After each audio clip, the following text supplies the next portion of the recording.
Starting your week the right way, come into the FPL Green Room with me, Gianni, and her, Holly Shand. Coming up in today's show, well, it is the week of the FPL Gameweek 1 deadline, so there's lots to get through today. It's been a busy weekend of action. 14 Premier League sides in action in pre-season friendlies on Saturday, 4 again on Sunday. We had the Community Shield. That's meant that we've got big changes to reveal in our latest drafts. I'm going to be looking at the numbers game segment with the teams and their pre-season form. And then Gianni's going to give us his eye test report as well. Yeah, I am. I can't wait for that. And just to update you on our teams, both of us have been making daily changes, but we both feel fairly settled now. Bit of housekeeping though. Apple, Spotify, you name it, we're on it. Do follow, rate, and give us a comment as well. Mini League code is 139793. Loads of you have been joining. And do check out our previous episodes. If you're looking to prep for Game Week 1, the previous episodes are all very relevant still. Also, do leave a review or be in touch on fplgreenroom@gmail.com. Holly, what's been up in the mailbag this week? Well, we've had a very important question this week, and it's for you again, Gianni. I think someone saw your post on X the other day when you'd been to Premier League Productions to record the fantasy show with a nice picture of your breakfast. So the question is, who does the better breakfast, the Premier League or Sky Sports? Oh, wow. I don't know if we're going purely on taste. Do you know what clouds my judgment here, Holly, is I get it for free at Premier League Productions and I have to pay for it at Sky. And then you're paying for it at Sky. It doesn't taste as good, but I would say the food is probably slightly better at Sky.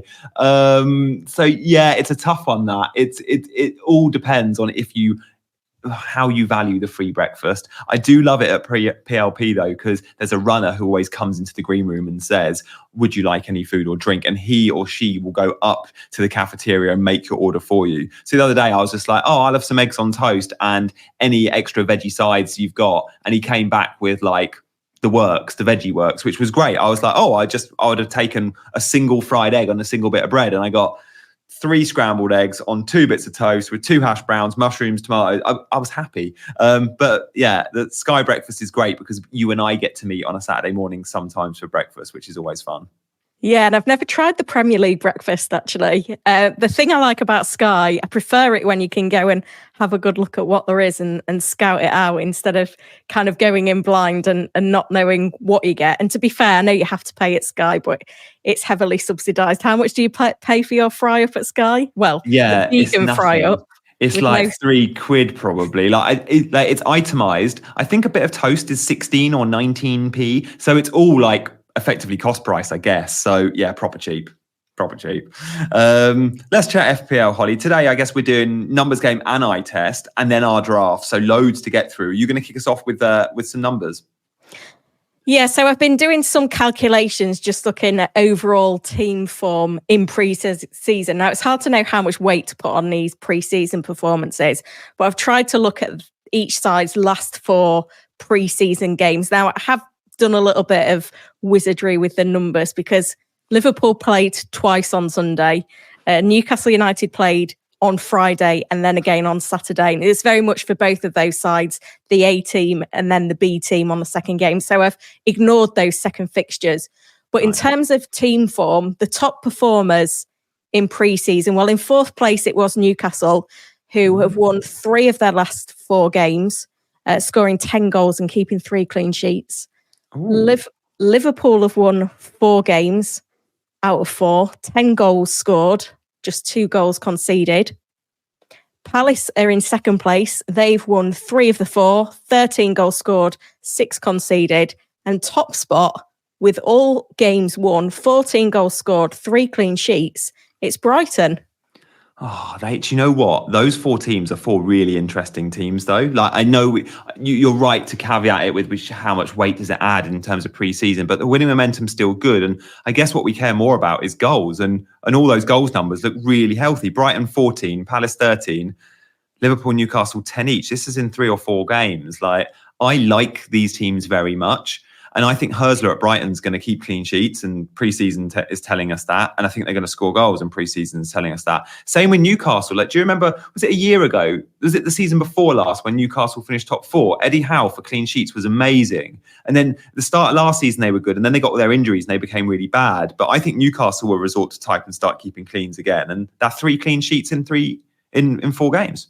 Yeah, exactly. And Newcastle know Europe this season, which definitely helps them as well. But yeah, as you mentioned, all 4 of these sides have got pretty good fixtures to start the season as well. So it's kind of a double whammy that you've got the form, you've got the pre-season form, and you've got the fixtures as well. Conversely, though, there are some sides that have been in terrible form in pre-season, which you don't really expect, because most sides try to schedule games against opponents that they're going to win to get a bit of momentum and ease their way into the season. So a little bit bizarre. But yeah, in terms of those at the bottom of the list, well, in 4th place, we've got Wolves, who have won just 1 of their games. They've scored 4 goals, conceded 8. Okay. Producer Mark's going to hate me with Southampton. They've won no games. They've scored 2 goals. They've conceded 3. Yeah. Pretty hopeless. Aston Villa won 1 of 4. 3 goals scored, 5 goals conceded. And still no Ollie Watkins. Yeah, 0 minutes. And he's like 40-something% owned. It's crazy. And then top of the list, the worst team in terms of pre-season form, Leicester, scored 2 goals in their kind of first pre-season game. Haven't scored since, conceded 6. Ouch. And who do they play game week 1 at a game I'm going to? The Spurs-Leicester game, I think, could be massive for those on Solanke, but also maybe Som. That's why I'm going double Spurs attack. I'm pretty much just targeting game week 1. But yeah, Leicester are actually worse this year than last year, Holly. They've got a worse manager. They've lost their best player, Kieran Dewsbury-Hall, and they've not really recruited that well. So I look at it and go, Leicester are literally a better team last year in the Championship than they will be this year in the Premier League. So they could be the whipping boys. I don't know. What have you learnt then, Gianni? Because you've been watching a lot of pre-season games, haven't you? So I've tried to steer clear of individual players, because I'm sure you're going to mention some of the big hitters from pre-season. So what is the eye test report? Yeah, I appreciate you leaving out some of the individuals there. I mean, look, we'll get through, I guess, just some of the main teams. Let's do like the big sort of 7-8 teams in terms of popular FPL teams. I mean, the Community Shield is worth touching on, because yes, it's. Do you see it as a friendly or not, Holly? Do we call the Community Shield? It's not really a friendly if you can win a significant trophy, is it? No, well, you saw the 2 managers during the shootout, and they couldn't look, could they? That's a fair point, yeah. I mean, Pep's reaction said it all. So, look, it was the first game of the season for Man City, proper game outside of friendlies, and it was telling that Oscar Bob got, I think, was it 89 or 90 minutes? He came off just before the end. And that was really key, because the likes of Doku came off, and Bob very easily could have. Bob played really well first half, like best player on the pitch. And then second half, towards the end of the game, went and produced a brilliant moment of magic for an assist for the Bernardo equaliser. Bob is now nailed on that right-hand side game week 1. Now, I'm not going to say nailed moving forward, because we don't know where Foden and Bernardo Silva play in the City team. But you would think both of those guys will get a lot of minutes centrally. And if that's the case, Oscar Bob might just become first choice right winger. Now, we need to see good performances for him to earn his spot. But for game week 1 and probably game week 2 versus Ipswich, which could be massive in terms of ceiling, Oscar Bob's going to start, and he's in my team at 5 million. So Oscar Bob was probably the big headline, I think, from the Community Shield. It was worth noting Gvardiol was slightly more defensive than we might have expected from the end of last season, and that's partly because Rico Lewis was at right back. So when Rico Lewis is at right back, he drifts and plays inverted in midfield. That means it's a back 3 in possession, which means Gvardiol's one of those back 3, not high and wide. And then Haaland in pre-season, still 5 goals, scored his penalty in the shootout, looks trim. I think there's still a lot to love about City. And Holly, I think, spoiler alert, we're both Oscar Bob fans, and you might get a mention in our teams later, right? Yeah, the thing is with me and Oscar Bob, it's a bit like you picking players from Spurs because you're going to the Leicester game. My daughter's called Bobby, and that keeps drawing me to Bob. And then I keep taking a step back and thinking, am I picking Bob for the right reasons? And I don't know, it's one of those when you get a player like this at this price point, he kind of fits in that 8th attacker spot. And then you think, am I actually going to play him? And if I do play him, who do I bench? Yeah. Should we be building our teams where Bob is our fourth midfielder and then we go with a 4.5 backup as the fifth midfielder? But then there's too many midfielders that we want. Yeah, that's the problem. You can't. And I mean, if you've got a Salah and Haaland draft, there's an argument to say you might need 2 5 million guys in there. And therefore that rotate, and therefore, but both of us are just on one of Haaland or Salah. So yeah, I think Bob's fine as an eighth attacker, and then for certain fixtures like Ipswich, you just put him in. I mean, there's an argument to say Nkunku could be benched in game week 1 to start Bob, but let's discuss that later. I mean, so look, City, I guess, eye test there was important for Bob. It's good to see Haaland fit and looking fresh. He blanked in the cup final. That doesn't bother me. We should touch on Newcastle because they're a big one for FPL interest, I think, both in attack and defence. I'm on triple Newcastle. Lewis Hall ended the season so well, so I was really keen to see if he continued being first choice left back pre-season. The good news is he's had more minutes than any other player pre-season for Newcastle at left back as well. And every time Dan Burner's played, his threat at left back has been at left-sided centre back. Hall goes in, first choice, 1 goal, 2 assists pre-season. He's going to be starting the season for me. And then in attack, I mean, Murphy's got 5 goals, 3 assists, but I think he just feels like a transfer out waiting to happen, especially when you can cover the attack with Isak and Gordon, who are both so reliable. And the good news for Anthony Gordon owners, he played 45 minutes in that friendly just before the friendly before the season kicks off for Newcastle, which he needed. We needed to see he was going to get 45. You can say the same for a lot of the England lads. We needed to see Trent. He got 75 minutes. We need to see Eze. He got similar. Gordon the same. This is really, really important to know they're ready now to start game week 1. In terms of Newcastle interest, Holly, are you on the double up or just the one? Well, I did see a tweet from your friend Fantasy Ed yesterday saying that he predicts that Gordon won't start game week 1. I know, Ed. So but he comes out with some. Maybe he's right, but I'd be surprised. He looked so good in that 45 minutes. Yeah, I think probably going forward, we may see Gordon and Barnes on either flank with Isak central. Murphy's looked great. But do you remember last year in pre-season? I think it was Elliot Anderson that had a massive pre-season and we were all looking at him and then didn't even get a start. I think Murphy will definitely be more involved, but I don't know how much longevity you're going to get out of him. I've kind of steered clear of the Newcastle defence. Livramento is the one that I like the most, but I kind of want Trippier to leave, even though I think Livramento will start the season for Newcastle regardless. I kind of want Trippier to leave so that I know Livramento's a good long-term option. I couldn't agree any more there. If Trippier did have a transfer away before game week 1, I'd swap Hall for Livramento in a heartbeat. And with you, I think Livramento still starts game week 1, but eventually you'd think he comes in, Trippier. Let's talk Spurs, because the big signing of the weekend was Dom Solanke. And straight away I was like, he won't be ready game week 1. His last friendly was the 25th of July, blah, blah, blah. Well, Ange Postecoglou has put me straight. He said, I don't see any reason why he shouldn't be in a position to start against Leicester. He's done most of pre-season. Now, the big benefit for Spurs is they play Monday night. So he's got an extra few days. We haven't seen Solanke in a Spurs shirt, but we have seen Spurs pre-season scoring goals.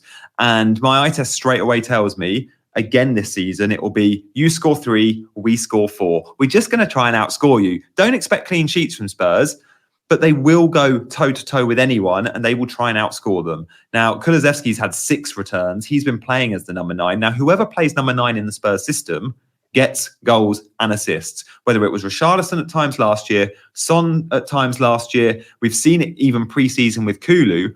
Well, put an out-and-out number 9 like Dom Solanke there, that's actually very, very good and a better finisher than the likes of Richarlison, he's going to get points galore. He's 7.5 million. He's a lock in my team. That template of Solanke, Isak, Haaland is going to be so strong. Now, I want to compliment Solanke early on because of the fixtures, Leicester and Everton, with Son as well. So I'm punting on Son. He probably becomes a transfer out very soon, but I want him for those first 2 game weeks.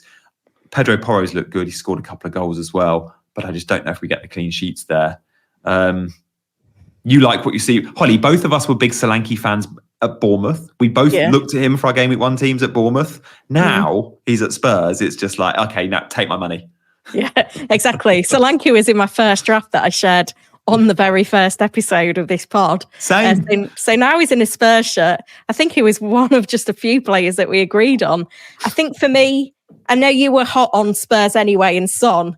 I'm more of in the opinion of, oh, great, Solanke's at Spurs now. So that solves the problem of which Spurs attacker I go for, because I'm just going to go with Solanke now. I think Kulusevski is off the table. And just basically said we've used him in pre-season as a 9, but it's not going to continue because we've got Solanke and Richarlison.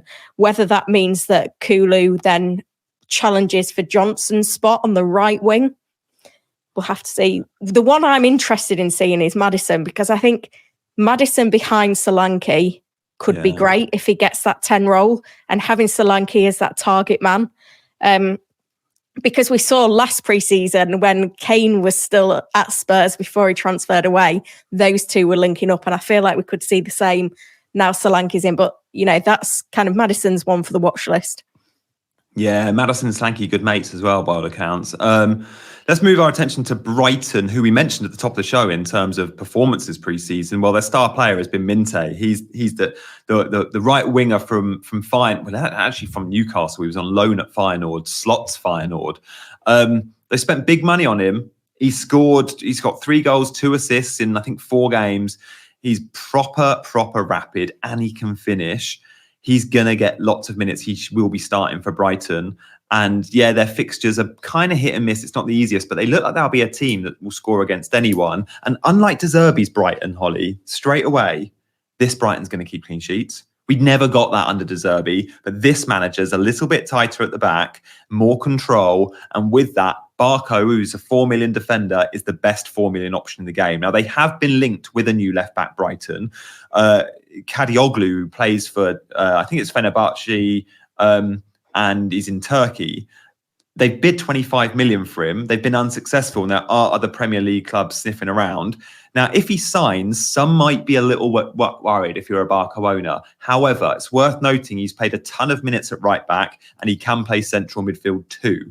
I don't know if he's being signed by Brighton as a left back or a right back, or if Brighton even get him. So I still think Barco is safe, and we monitor the situation. He's been on corners, Barco. He's going to get clean sheets, and he's probably your 4th defender, not your 3rd. And I think that's probably a wise move. Have him as your 4th or your 5th, but still a very good option. And in other news, João Pedro's back and scoring bangers. Yeah, it was great to see him back in the squad, having missed loads of pre-season. It's just those first 3 fixtures for Brighton. I think, early wildcarders maybe jumping on these Brighton assets come game week 4 when everything's a bit more settled and we know exactly what to expect from them in the Premier League, whether they can transfer over that pre-season form. But Minte, João Pedro, Barco, they're the ones to kind of focus your attentions on, I'd say. Yeah, I think so. We'll just touch on Villa, Chelsea, Arsenal and Liverpool. I mean, Villa have just been losing games. Rodgers the standout player, but without Watkins, you're wary. Konza's, we mentioned the England lads. Konza got 62 minutes, useful. He'll be ready to start. Loads have got him as a 4.5 option. Chelsea, we swerved the defence, other than maybe Gusto. Reece James is out injured, remember, and suspended. But Gusto's been playing left or right back and inverts. I do like Gusto as an option, And then it's all about Nkunku still. And Palmer, if you've got the money. I mean, Nkunku still looks very sharp. Overhead kick against Inter was very well saved. But edge of the box, overhead kick, it would have been the goal of pre-season. Actually, no, maybe that's for Diogo Jota, and we should talk about Liverpool. Jota scored, YouTube it, guys. I've retweeted it. A ball comes in from Trent, sort of deep cross. Jota over his shoulder, watches the ball. It drops onto his left foot. He volleys it, top bins. I was quite annoyed he scored that, Holly, because as you know, I was looking at buying Diogo Jota anyway. Now the world and their dog are buying Diogo Jota. On my YouTube stream earlier, I think 65% said he'll be in their Game Week 1 team. I asked the same question a couple of days ago. I got like 5%. Wow. I mean, I said, didn't I? I've got this 7.5 million midfielder slot in my team. On Saturday, it was Gordon. But I did say, Liverpool play on Sunday. If Jota has a good game, because I didn't have any Liverpool players in that draft. I said, if Jota has a good game, he's going to be coming in because he's out of position. Some nice nice kind of assets to look at from Liverpool. We saw Kwanzaa start again. He looks like he could be a great fit at centre-back under Slot and 4.5 million. I've put him in because he's playing right centre-back next to Van Dijk at left centre-back. And the big sign for me wasn't just the weekend gone where he started alongside Van Dijk, but the week before that, he played next to Konate. And I was like, oh, this is a good audition. One of them will get the nod. Who's it going to be? But yes, Kwanzaa played well, but Kwanzaa played right centre-back and Konate had to play in the Van Dijk role. And I was like, oh, he's given Kwanzaa the favourite position here. And just in general, he's a better passer. And Arne Slot football is all about control. And he'll get more clean sheets and more possession. It's less end-to-end like we saw under Klopp. With that, Liverpool will produce fewer shots. And I'm fine with that. And Salah might score fewer points, but they'll keep more clean sheets. And Kwanzaa at 4.5, I mean, if he's guaranteed to start, Holly, and I think he is, he's the best 4.5 in the game, isn't he? Just for clean sheets. I mean, the Liverpool fixtures are so good. Yeah, I think the question is, are you buying in that 4.5 million price point? That's kind of Mikalenko, like. Yeah, I think that's going to be the barrier to entry for me at the moment. But all will be revealed because I think we are probably going to move on and have a look at our current drafts. Yeah, we should do. Who's up first then? Do you want to drop yours in first? Yeah, so this is an exclusive for the pod. It's weird, really, because on Saturday, after Saturday's pre-season friendlies, I redid my draft. I hadn't kind of tinkered for ages. And you know, when you reach that point where you think, oh, I found a draft and it feels right and I'm happy with it. That's where I was on Saturday. Then Jota scored and Kwanzaa came into the Liverpool 11 and I made a couple of adjustments on Sunday. Now I'm at the over-tinkering stage. The draft you're going to hear now, you'll be like, what are you on with, Holly? But let's go through it. So I've found the funds to go David Raya in goal because I am kind of weighing up an early wild card. And it's going to be double Arsenal defence because Gabriel is in as well, along with Vardiol. And then I've put Tyrant Mitchell in, who has been on my radar all pre-season. And if you don't go Henderson in goal, it does free up a place for a Palace defender. And while he's playing wing-back, he's an interesting option. Got a couple of goals in pre-season. Got the assist, by the way, in that last pre-season game for Palace on Sunday as well. Right. And then into the midfield, I've got Saka, Jota, Eze, who hasn't been in any of my pre-season drafts till now, and Smith Rowe. So I've got cover for the Fulham game on Friday night. Not the best reason to buy a player, but there you go. Eze, his ownership is scaring me. And I look at Palace and their form and their fixtures, and I can now see why people are buying him. And then, I'm on the template front three. So it's Solanke, Haaland and Isak. But I've got absolutely nothing on the bench in this draft. I've got Fabianski, Barco, Harwood-Bellis and Winks. So no Nkunku for you? Yeah, only because I'm not in that 6.5 million price point. On a previous draft, I did have Nkunku and Bob, but I was benching Nkunku to play Bob in game week 1. And that's got me thinking, if I'm going to bench Nkunku game week 1, what's the point of having him? Because the other thing to bear in mind with Chelsea is they've got Europa Conference League qualifying. Yeah, I think so. I can't remember one of them. Between game week 1 and game week 2, and between game week 2 and game week 3. That's a really good point. And Nkunku, we've seen Maresca's going to be careful with his minutes because I think he had 3 sets of 90 pre-season, which was more than any other player in Nkunku. And then on Sunday, the last pre-season friendly against Inter Milan, really surprised to see this, Nkunku was benched. He came on in the second half, sure, but it was like, oh no, he can't do 4 sets of 90. No, we've got to be careful here.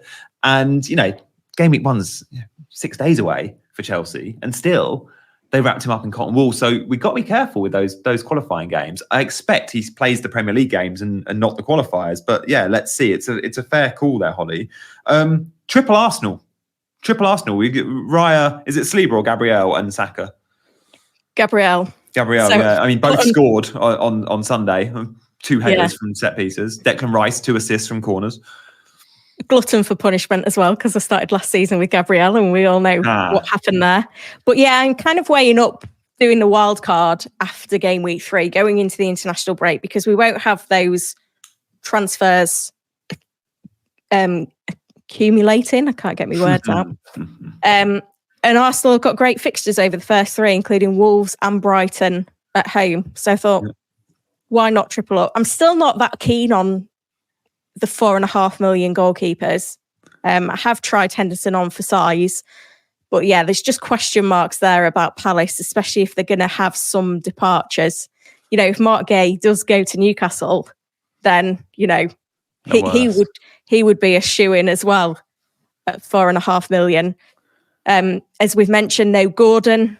That's the Jota spot. Do I find a route for him? No Kwanzaa, because I haven't got a 4.5 million defender spot in this draft. So there's a few kind of moving parts. So don't be surprised if this has changed again by Friday. But Monday morning, this is where we're at. Do you reckon you'll lock in on Friday like morning or mid-afternoon, or can you see yourself going into that last kind of hour and a half making a change or two? I'd like to be locked in on Thursday morning, else I'll be too stressed. I was happy on Saturday knowing I had a plan, and now I'm a bit like, I don't know what I'm doing again. I'm almost certainly going to lock in. Definitely by I'd like to think Thursday night and then sleep on it. And then if I need to make a tweak, it's Friday morning. But what I'm not going to allow myself to do, and I never do this, certainly for game week 1 deadline, is making changes right up until the deadline, because I think it just clouds your thinking with that rushed approach. We've had 6 weeks. Like, you shouldn't need the last half an hour. You've had 6 weeks. So sure, each to their own. But for me, it's just muddled thinking, and just try and lock in a few hours at least before the deadline would be my recommendation. Obviously, you react to news. Holly, we'll go through and see what players we've got the same. I mean, interesting, you bought Eze. I've actually sold him, and he hasn't left my team all pre-season until today. And that is because, I'll talk you through it. So in goal, I had 2 4.5s. Henderson and Sells rotate so well. 9 in the first 10 it would be home games for them. But I've needed the 0.5. And with that in mind, I've just gone Henderson. Now, Sam Johnson is the backup at Palace, could leave, which leaves Matthews, third choice keeper, could be promoted to second choice. He's 4.0. So I've got the 2 Palace keepers, 1 and 3 keeper at the moment. At the back, I've gone Trent alongside Kwanzaa, double Liverpool defence, and then Lewis Hall. And then on the bench, I've got Barco and Harwood Bellis. So I've gone for an expensive 7 million option, 4.5, 4.5, 4.0, 4.0. It's slim, especially when you look at my goalkeepers, 4.5 and 4.0. But this is where it gets fun. My 8th attacker is Bob. I do then have Nkunku, Anthony Gordon, Diogo Jota, and Heung-min Son. So, I mean, I would love Eze in there, but I have to have 2 of Gordon, Jota, and Eze. Yeah. And I'm in 2 minds there. I'm Jota's locked. It's just Gordon or Eze for me. Now, if I go Eze, I get to have those 2 4.5 keepers. If I go Gordon, I just have the 1 4.5 keeper. And then the front 3, Isak, Haaland, Solanke. It's I can't see an argument away from that front 3. Like, I mean, if you've got a Salah draft, you could struggle with it. But Isak, Haaland, Solanke, yes, Muniz is good. Yes, João Pedro is good. Hey, Chris Wood maybe, but no, these 3 for me, just easy decisions. So it's the midfield and the back lines where we'll all have a big difference. Yeah. So will you play Bob in game week 1? At the moment, I've got him in my 11 and got Nkunku benched, but I don't know. That could change. That really could change. That is a bit of a coin toss. It's between Bob or Nkunku. I'll definitely play Bob week 2, Ipswich at home. Yeah. And there's a chance I'd have to bench like an Anthony Gordon there. Who's got, which isn't ideal, but away though. Yeah, it is away. I can't, you can't bench Gordon at home, but away you probably can, especially when you got Isak covered that and Lewis Hall already. Yeah. So it's gonna be benching dilemmas for me every week with these 8 good attackers with Bob in my team. But I'm sure at some point Bob will be out the team and probably out mine. I've like stumbled across a few good drafts, and I've thought, bench boost game week 1 could be on in certain drafts, and if that's something that we've discussed in the past.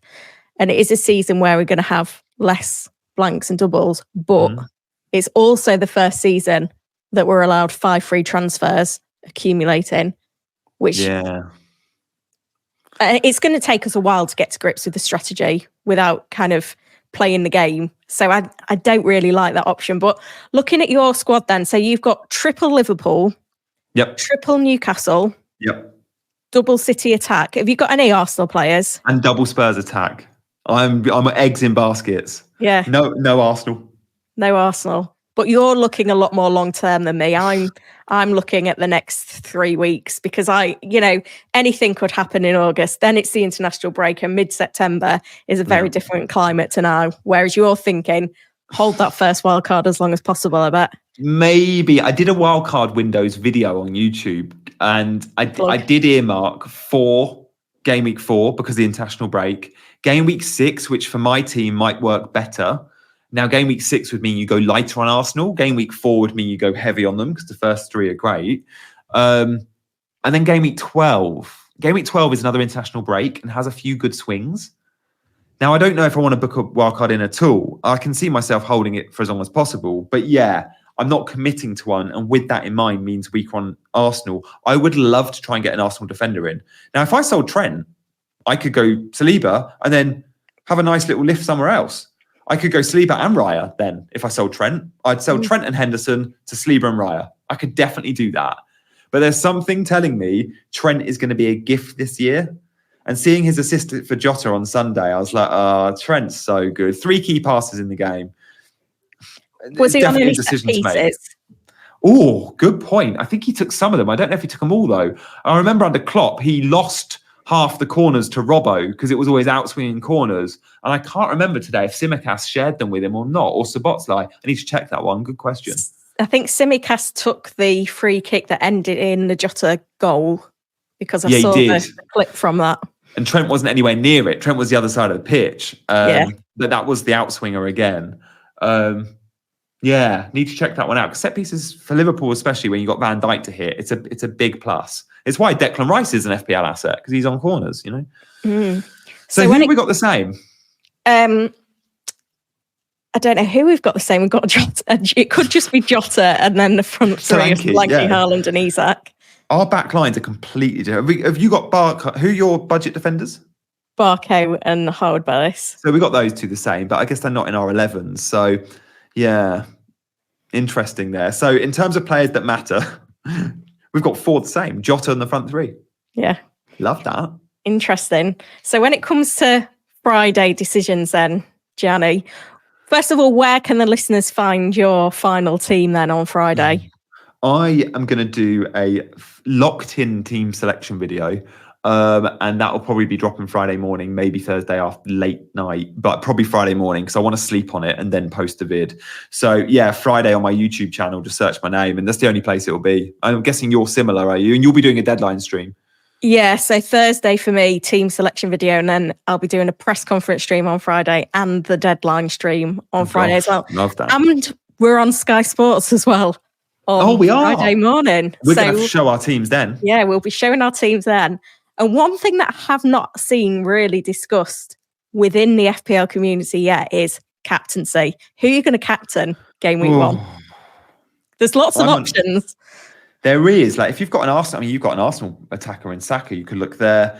Obviously, the Salah owners can definitely look there. The Jota owners can now look there if you think he's going to start, and I do think he will.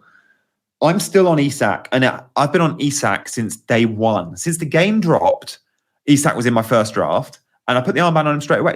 Isak captain for me has been locked in, but I mean, of course I'm going to consider other options, but it's the home fixture. Jota and Haaland have both got away fixtures. I like my captain to be at home when pos.